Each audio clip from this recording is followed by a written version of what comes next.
अभी हमने जिस मखमल आदमी को पैंटी उतारकर अपने सर पर पहनते हुए देखा, इसका नाम मॉस्को है, जो कि एक ट्रक ड्राइवर है। कुछ ही दिनों पहले उसकी पहली वाइफ की मौत हो जाने के बाद वो एना नाम की एक लड़की से शादी करता है, जो कि उससे उम्र में काफी छोटी है। दरअसल एना एक सिंगल मदर है और उसकी एक बेटी भी है जिसकी नाम है सैंटिना। यहाँ पर एना और फॉस्को की शादी के दिन वहाँ पर काफी सारे लोग आए हुए थे, जो कि एना और फॉस्को के बारे में काफी उल्टा सीधा कह रहे थे। दरअसल उन्हें उनकी जोड़ी थोड़ा भी पसंद नहीं आ रहा था, इसीलिए वो लोग उनके बारे में बहुत ही उल्टा सीधा कह रहे थे। दूसरी तरफ उनकी जोड़ी लीबिया को भी पसंद नहीं आता है, जो कि फॉस्को का बेटा है। उस रात जब फॉस्को एना के साथ रोमांस कर रहा था, तभी उसका एक दोस्त उसके घर के बाहर आकर उसे बुलाता है और उसे अपने साथ चलने के लिए कहता है। असल में फॉस्को ट्रक चलाने के साथ साथ एंटीक मूर्तियों को चोरी करके उसे बाजार में बेचता है और इससे उसे काफी अच्छी कमाई हो जाता है। इसीलिए वो एना को सुहागरात के दिन वहीं पर ही छोड़कर चोरी करने के लिए अपने दोस्त के साथ चला जाता है। इधर एना घर पर अकेली थी और वो फॉस्को के आने का इंतजार कर रही थी, तभी उसे नीचे किसी के आने की आवाजें सुनाई देता है, जिसको सुनकर वो सोचती है कि शायद फॉस्को आया हुआ होगा, इसीलिए वो उसे चेक करने के लिए जाती है। लेकिन नीचे जाकर वो देखती है कि वो फॉस्को नहीं बल्कि उसका बेटा लीविया था। दूसरी तरफ फॉस्को अपने दोस्तों के साथ चोरी करने के लिए एक जगह पर जाता है, लेकिन वो लोग जब एंटीक सामान को चोरी कर रहे थे तभी वहाँ पर पुलिस आ जाते हैं, इसलिए फॉस्को अपने साथियों के साथ वहाँ से भागने लगता है। उस रात वो लोग पुलिस से बचने के लिए जंगल के अंदर ही एक जगह पर रात गुजारते हैं। अगली सुबह लिवियो अपने दोस्तों के साथ समंदर में नहाने के लिए जाता है और तभी स्टेला नाम की एक लड़की वहाँ पर आकर उसके स्कूटर पर एक चिट्ठी छोड़कर जाती है।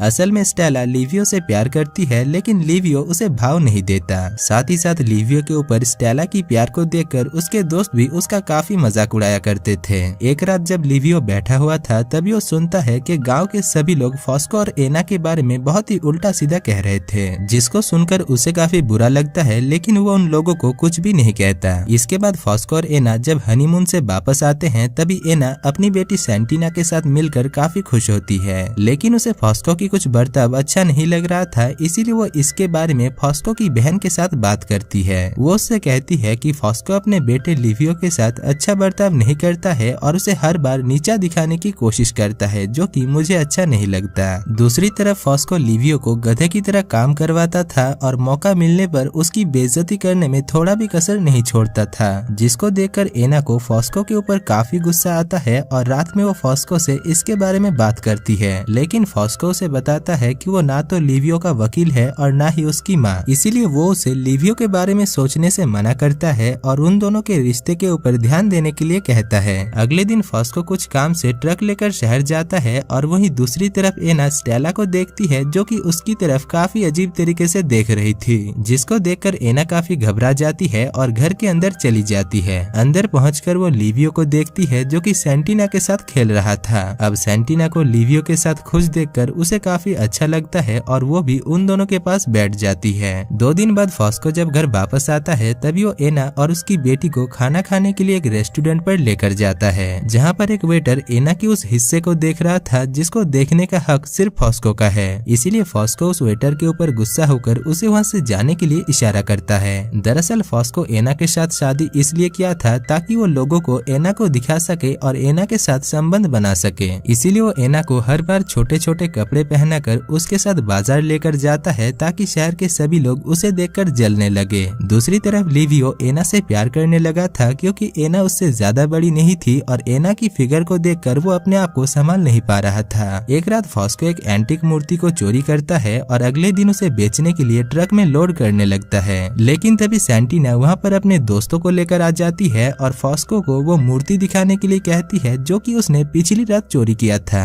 अब क्योंकि सैंटिना अपने साथ अपने दोस्तों को भी लेकर आई थी, इसलिए फॉस्को ने अगली रात जो चोरी किया था ये बात शहर के सभी लोग जान जाते हैं, क्योंकि छोटे बच्चे और खास करके लड़कियों के पेट में बात ज्यादा देर तक नहीं पचती। इसीलिए फॉस्को सैंटिना की गलती उसकी माँ यानी एना के ऊपर उतारता है और उसे काफी उल्टा सीधा गालियां देता है। दूसरी तरफ लिवियो भी ये सब कुछ सुन रहा था, इसीलिए वो अपने पिता यानी फॉस्को से कहता है कि इसमें एना की कोई भी गलती नहीं है। जिसके बाद फॉस्को एना को छोड़कर लिवियो के पीछे पड़ जाता है और उसके साथ बहस करने लगता है। अगले दिन फॉस्को कुछ एंटीक सामानों की तस्करी करने के लिए कुछ दिनों के लिए घर छोड़कर शहर जाता है और वहीं दूसरी तरफ इस मौके का फायदा उठाते हुए लिवियो एना के साथ वक्त गुजारने लगता है और वो दोनों काफी अच्छे दोस्त बन जाते जाते हैं। एक दिन गर्मी की वजह से जब उस कॉलोनी के सभी लोग पानी से खेल रहे थे, तभी लिवियो भी एना को पानी में भिगोकर उसके साथ खेलने लगता है। इसी दौरान वो दोनों काफी करीब आ जाते हैं और लिवियो एना की पूरे बदन पर हाथ रखता है। तभी उसके पास कुछ औरत आकर उसके साथ मजाक करने लगते हैं और मजाक मजाक में वो लोग लिवियो के साथ जबरदस्ती करने लगते हैं। दूसरी तरफ एना भी ये सब कुछ देख रही थी और उसे यहाँ पर ऐसा लगता है कि वो भी लिवियो के ऊपर अट्रैक्ट हो गई है। खैर, इसके बाद एक दिन एना को पता चलता है कि एंटीक सामानों की तस्करी करते हुए फॉस्को को पुलिस ने पकड़ लिया है, जिसको सुनने के बाद वो काफी घबरा जाती है और फॉस्को से मिलने के लिए जेल जाती है। वहाँ पर पहुंचकर फॉस्को उसे बताता है कि वो 2 दिन के अंदर जेल से छूट जाएगा, लेकिन 2 दिन बाद भी जब वो घर वापस नहीं आता तभी एना फिर से जेल जाती है और फॉस्को के सामने रोने लगती है। पर फॉस्को उसे यहाँ पर शांत करने के बजाय उससे कहता है कि अगली बार जब तुम यहाँ पर आओ तो अच्छे कपड़े पहन कर आना ताकि तुम मुझे खुश कर सको। खैर, इसके बाद एना फॉस्को के कई सारे दोस्तों के पास जाती है और फॉस्को को जेल से रिहा करने के लिए उनसे मदद मांगती है, लेकिन वहाँ पर कोई भी उसकी मदद करने के लिए तैयार नहीं होता। जिसके बाद वो घर वापस आती है और देखती है कि वहाँ पर किसी को भी फॉस्को के जेल जाने का दुख नहीं था और वो लोग लिवियो के बर्थडे पार्टी को सेलिब्रेट कर रहे थे। लिवियो जब एना को परेशान देखता है तभी वो एना के पास जाता है और उससे इसके लिए माफी मांगता है। इसके बाद रात में वो एना की घर की साफ सफाई में मदद करता है, जिसके बाद सुबह वो एना के साथ करीब आने की कोशिश करता है और एना भी खुद को रोक नहीं पाती। तभी उसे फॉस्को की याद आ जाती है और वो लिवियो को ये सब कुछ करने से मना करती है, लेकिन लिवियो खुद पर काबू नहीं कर पा रहा था। इसलिए रात में वो फिर से बिना कपड़ों के एना के रूम आती है, लेकिन उसके बार बार रिक्वेस्ट करने पर भी एना दरवाजा नहीं खोलती, क्योंकि वो जानती थी कि लिवियो को देखकर वो खुद को भी संभाल नहीं पाएगी। सुबह होते ही वो जब दरवाजे को खोलती है तभी वो देखती है कि लिवियो अभी भी बाहर ही लेटा हुआ था। यहाँ पर लिवियो से पकड़ लेता है और उसके साथ रिश्ता बनाने की कोशिश करता है, लेकिन एना उसे कुछ भी करने नहीं देती। अगले सीन में हम देखते हैं कि लिवियो एना के साथ संबंध बनाने के लिए पागलों की तरह हरकतें कर रहा था और वो जब भी एना को अपने सामने पाता था उसके साथ जबरदस्ती करने लगता था, जिस वजह से एक दिन एना उससे कहती है कि जब तक फॉस्को घर वापस नहीं आ जाता है तब तक वो और लिवियो एक साथ नहीं रहेगी और लिवियो को उसके दोस्त के घर पर रहना होगा। उस रात लिवियो अपने दोस्तों के साथ काफी ड्रिंक करता है और घर वापस आ जाता है, जबकि एना ने उसे घर आने से मना किया था। अब खिड़की को तोड़कर वो एना के पास यानी उसके बेडरूम तक पहुंच जाता है और उसके साथ जबरदस्ती करने लगता है। यहाँ पर एना भी अपने आप पर काबू नहीं कर पाती है और उस रात वो दोनों एक दूसरे के साथ संबंध बनाते हैं। अगली सुबह एना फॉस्को के साथ मिलने के लिए जेल जाती है, जहाँ पर फॉस्को उससे कहता है कि उसे अपने बेटे के साथ बुरा बर्ताव करके काफी पछतावा हो रहा है और वो अपने बेटे के साथ मिलना चाहता है। अब ये सब कुछ देखकर एना को भी काफी बुरा लगता है, लेकिन फिर भी वो लिवियो के साथ अपने नाजायज रिश्ते को नहीं तोड़ता। एक दिन जब वो दोनों एक दूसरे को प्यार कर रहे थे तभी उन्हें किसी की आवाज सुनाई देता है, इसलिए लिवियो उसे चेक करने के लिए जाता है और वहाँ पर पहुंचकर वो देखती है कि वो और कोई नहीं बल्कि स्टेला थी, जो कि उन दोनों को छुपकर प्यार करते हुए देख रही थी।